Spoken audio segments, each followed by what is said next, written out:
All right, it's going to be a wild week for the Tigers as and the rest of college football as they've got to navigate early signing day, which is less than 24 hours away, along with game week. LSU will host the Ole Miss Rebels this Saturday, 2:30 inside Tiger Stadium. But before Coach O and the crew can get to game planning, the Rebs, as far as their primary concern this week, they've got to get through early signing day tomorrow, and Coach O's got a couple of minutes for us here on a Tuesday morning, just like he does every week. Coach, we are grateful. Good morning. How are you? Good morning, guys. Great to be on the show. Great to have you back. How about this week, Coach, and just the schedule? I mean, you've got the early signing period tomorrow. You got Ole Miss in town on Saturday. Yeah. What's the schedule like for the crew? Yeah, 24/7. Especially last night, tonight, and tomorrow morning, getting them signed. But we feel like we're in good shape with most of the guys. So there's still a little work to do the rest of the day. But I think overall we're going to have a very, very productive day tomorrow. Coach, take me back to Saturday night. That was an electric win for your program. And I guess as far as the timing of the calendar goes, it couldn't have come at a better time when you look at what tomorrow means to the program and signing day. How do you kind of regulate Saturday night, Wednesday night, and kind of put it all together and what it means for the Tigers? Well, it gives us a little momentum, obviously, and our backs against the wall. And like I said before, our guys chose to fight. We went there with a small group of coaches. We met on Friday night. We decided we're going to win the football game, do whatever it takes. It may come down to the last play, just like it did 3 years ago, and it did. Got to give the credit to our players and our coaches. They stuck together in the adverse situations, learned a very good lesson in life that, when the chips are down, you got to fight. And our guys chose to fight, and I was very proud of our Tigers. Yeah, Coach, and, last week I asked you some pretty tough questions on this show, and you said we're going to learn who's with us, who isn't, and you also said that, look, you didn't buy. You said, I don't know what you're getting at, but I don't buy it. Did this win kind of feel like a validation of your answer there, of those statements? T-Bob is something I've seen the whole time. And listen, if some of the things y'all asked me about, if I saw them and if I thought they were right, I said, yeah, we got to fix that. But I haven't seen that. Now, there's some things that we have to fix in our program. Obviously, we've had a disappointing year, but as far as fighting 1-2 in our players, I got to give it to them. They've had it for most of the year. And it was one of the most fun, just as a fan, experiences that I've had. And it was just incredible to watch. And one of the most incredible parts about it were all the young guys out there making plays. I mean, I know the final number is 20-something, but even like significant plays. I mean, right? They were, whether it's Kayshon Boutte, Max Johnson, Coy Moore, Jaquelin Roy, Eli Riggs, Cole Taylor, Trey Bradford, B.J. Ojolari, like the list goes on and on.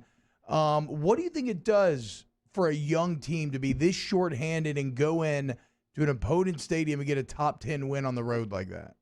Well, they can go in the locker room and say, hey, we know how to do it now. We've done it. It gives them confidence. And but it also gives them confidence to see how we hung together, to see how we practiced well under after you lose to Alabama, there's nobody's happy.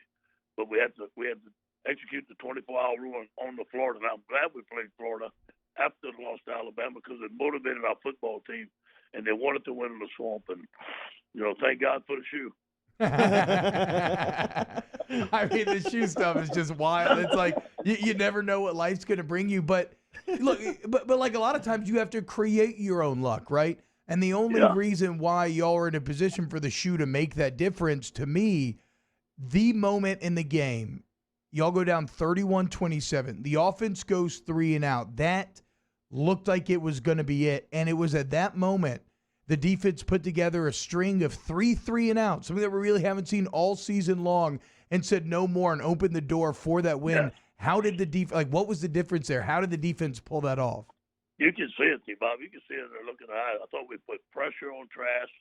Our guys covered. There wasn't busted coverages. They were throwing the ball, making plays. And then you look at the 3 turnovers. How about that interception by Jay Ward? You talk about effort, and 1-2 and stuff like that. And then the play by Eli Ricks, and then the sack fumble that led to 3 points. Just a tremendous effort by defense.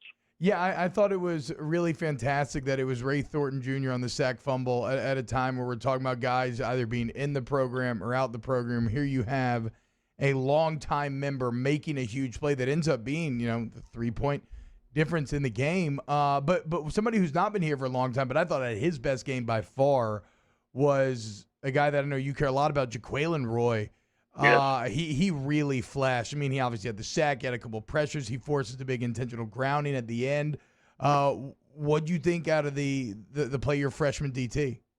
We were having a meeting on Saturday. We were having a walkthrough, and everybody was walking down the steps. We were going outside, and he took a different path from everybody else, and it was a longer path. I said, Jay, what's up? He says, Coach, I'm going to do something different today. I'm going to play great tonight. And he did.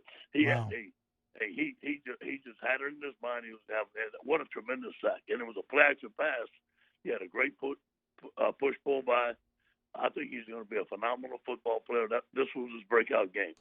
As a recruiter, how difficult is it to hit on two quarterbacks in one class? Because it seems like you've done that. Yeah. It's tough, but, we did a great job of evaluating and a tremendous job of everybody. There was a lot of work that went into both of those young quarterbacks. They come from great families, great high school coaches. And then, again, I think they're both fantastic players. Specifically on Max, Coach, for the first time in LSU's history, a quarterback goes into that venue and throws 3 touchdowns. Max is a true freshman that accomplishes that feat. What does that do for him moving forward? You always knew he was a confident kid, but after an experience like that, what's that do for him? I think it rallies the team around him, just like the team rallied around TJ in South Carolina. It gives everybody confidence. It also goes to show you that he can do more. I think that he looks at the tape and he says, I know where I can do better, but it gives him confidence that I could go in the swamp and win. I can go anywhere and win. You're pretty honest about Greg McMahon in the media. You and him share a relationship where it seems like you guys are pretty forthright with one another. His group was pretty good the other night, and, of course, Cade York comes in and busts a 57-yarder. Can you speak about what you've made of your special teams up to the point in this season, and then what York did on Saturday night, another historical moment for your program? Yeah, Mac chooses all the special team players. He's a great evaluator. My forte is not kickers. He found Cole Tracy. He found Cade York.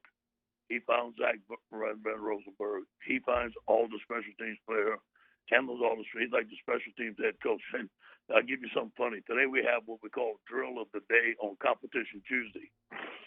And Coach Mack has Drill of the Day. And I said, hey, Coach Mack, why don't you tell the team how you taught our field goal kicker to kick a 57-yard record-breaking field goal in the fog. Could you see into the fog, into the blinding scoreboard lights as well? Coach. Could you see the goalpost, Coach, from where you were sitting? Like, could you see the ball go in, or were you just looking at Cade York's reaction? No, I was just praying a bunch. But to be honest, I just saw the referee put his hands up. That's all I need to see. Yeah, it was a great moment, man. It was a great moment for your program. What are the challenges you face this Saturday versus a good friend of yours in Lane Kiffin at Ole Miss? Yeah, he has a great offense. Lane's a great game day caller. This is going to be a big challenge for us. The challenge for LSU is now, we were down, we fought. Now we had a great game. We got to put it behind us. And I think the guys have finished strong. This is senior night. Last game for a lot of guys in Tiger Stadium is going to mean a lot. But we respect Ole Miss, especially with Coach Kiffin there. He's done a tremendous job, especially on the offensive side. Coach, what's the latest? We got a lot of people asking in the chat. What's the latest on Derek Stingley Jr.? Yeah, I think he's going to be fine. He had an injury. He couldn't go, and he practiced a little bit yesterday. Hopefully throughout the week that injury gets better and he can play. So a couple more on last game, Coach. I was really impressed with the offensive line. Obviously much maligned over the last couple of weeks. Pass protection looked better, but really, the run blocking, it seems like y'all had a huge advantage on the ground. How did the O-line grade out? I thought they played great. I was really proud of them. They fought, after a tough week. And I thought our backs ran the ball well. And obviously a couple of them got hurt, but guys came in there and ran the football. And Max ran the ball well. I think when you have a running quarterback, it opens up some running lanes for everybody else. And then how about the play of Kayshon Boutte? It's like it's easy to get lost in the shuffle with so many things to talk about, but since Terrace Marshall has left, the way that he has stepped up and just become a number one already, y'all got to be hyped for how he projects into the future. You called that, too. You said that was going to happen. You always, the day Jamar Chase left, he had a phenomenal day out there, and it just takes a little while. You know, you need game experience, and the guy's got game experience now. He's playing like a vet. He's going to be one of our great receivers in the years to come. Both number ones for you, really. I mean, Booty on offense and Ricks on defense. I mean, those cats make plays every week. Yeah, you know, recruiting, man, and just like tomorrow, man, bringing in great players for the Tigers. That is the lifeblood of our program. Absolutely. How do you handle the Rick thing? Because obviously he made an incredible play. It was awesome. Yeah. It's like you want to celebrate that. At what point Yeah. do you kind of take him aside and be like, but hey, look, you just can't do that. Even though I don't know, maybe he was saying nice things to Kyle Trask. I don't know. No. Exactly what I told him. I said, listen, hey, great play, but you don't need that. We don't need that. We don't want a penalty. Don't do it again. And he said, yes, sir. Absolutely. Coach O, what's the message to the recruits today going out?